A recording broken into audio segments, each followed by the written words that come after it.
بسم اللہ الرحمن الرحیم۔ میری ایک بڑی بہن ہے سعدیہ، اس کی شادی کراچی میں ہوئی تھی۔ میں ایک کلاس 8 میں پڑھتی تھی، پر میرا قد کسی 18 سال کی لڑکی جتنا تھا۔ قدرت نے حسن اور دل کھول کر دیا تھا۔ مجھے ابو جیشنی کے نام سے پکارتے تھے۔ میرے ہمسائے میں ابو کے دوست ریاض رہتے تھے، جن کے پاس میں ٹیوشن پڑھتی تھی۔ وہاں اکیلے رہتے تھے، ان کی بیوی فوت ہو چکی تھی۔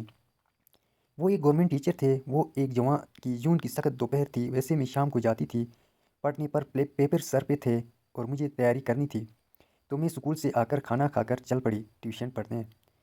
ریاض صاحب کے گھر کی بیل بجائی، کافی دیر تک کوئی نہیں نکلا۔ میں واپس جانے کے لیے مڑ ہی رہی تھی تو دروازہ کھولنے کی آواز آئی۔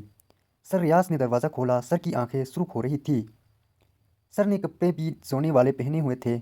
انہوں نے بنیان اور دھوتی پہنی ہوئی تھی۔ مجھے شرمندگی ہوئی۔ میں نے سر کو نیند سے اٹھا دیا۔ میں نے کہا، سر آپ آرام کریں، میں شام کو آ جاؤں گی سر۔ نہیں کوئی بات نہیں، اندر آ جاؤ۔ میں اندر گئی۔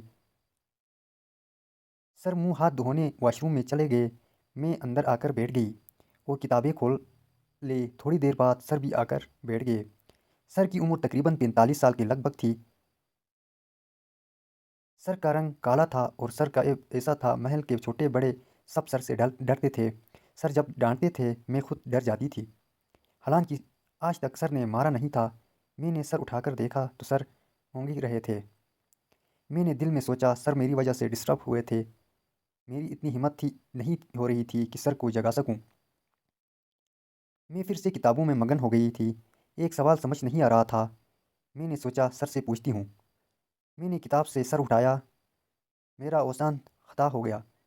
سر نیند میں تھے اور بے خیالی میں ان کی دھوتی سائڈ پر ہو گئی تھی، اور یہ دیکھ کر مجھے شرمندگی ہو رہی تھی۔ میرا سانس اوپر کا اوپر اور نیچے کا نیچے رہ گیا تھا۔ میں نے جلدی سے نظر میں دوبارہ کتاب پر جما لی۔ میں نے زندگی میں پہلی بار کسی مرد کو دیکھا تھا۔ میرے دماغ میں وہی منظر چل رہا تھا۔ میں نے دوبارہ نظر میں اٹھا کر دیکھا کہ شاید سر نے دھوتی صحیح کر لی ہو۔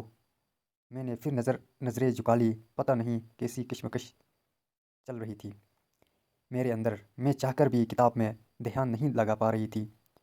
میں ایسے دیکھ رہی تھی کہ اچانک سر کی آنکھ کھل گئی اور مجھے اپنے جسم کو دیکھتے ہوئے دیکھ لیا۔ میں نے جلدی سے سر جھکا لیا۔ سر نے جلدی سے اپنی دھوتی کو ٹھیک کیا۔ مارے شرمندگی کے میرا دل چاہ رہا تھا کہ زمین پھٹ جائے اور میں اس میں سا جاؤں۔ سر پتہ نہیں کیا سوچ رہے ہوں گے میرے بارے میں کہ میں کیسی لڑکی ہوں۔ سر اب مجھے غور سے دیکھ رہے تھے۔ سر نے کہا، کون سا سوال ہے جو سمجھ نہیں آ رہا؟ میں اٹھ کر سر کے پاس آ کر بیٹھ گئی اور سر مجھے سوال سمجھانے لگے، پر کچھ سمجھ نہیں آ رہا تھا۔ میرے دماغ میں مارے شرمندگی کے اور کچھ نہیں تھا۔ سر نے سوال سمجھا کر کہا، جاؤ جا کر سوال کر کے دکھاؤ۔ میں نے سر جھکا کر کاپی پلٹنی چاہی جو انہوں نے گود میں رکھی ہوئی تھی۔ سر نے جان بوجھ کر کاپی سائڈ پر رکھ لی، جس کی وجہ سے میرا ہاتھ ان کے بازو سے جا ٹکرایا۔ میں نے گھبرا کر ہاتھ پیچھے کرنے لگی تو سر نے میرا ہاتھ پکڑ کر اپنے بازو پر رکھ دیا۔ گھبراہٹ کے مارے ایسا لگ رہا تھا گویا جسم میں جان بھی نہ ہو۔ سر نے مجھے پکڑ کر کہا، بیٹا میں آپ کا استاد ہوں، کوئی شوہر نہیں جو غلط حرکتیں کر رہے ہو، اس لیے مہربانی کرو، میں تمہارے باپ کی جگہ ہوں، مجھے ایسے تنگ نہ کرو کہ میں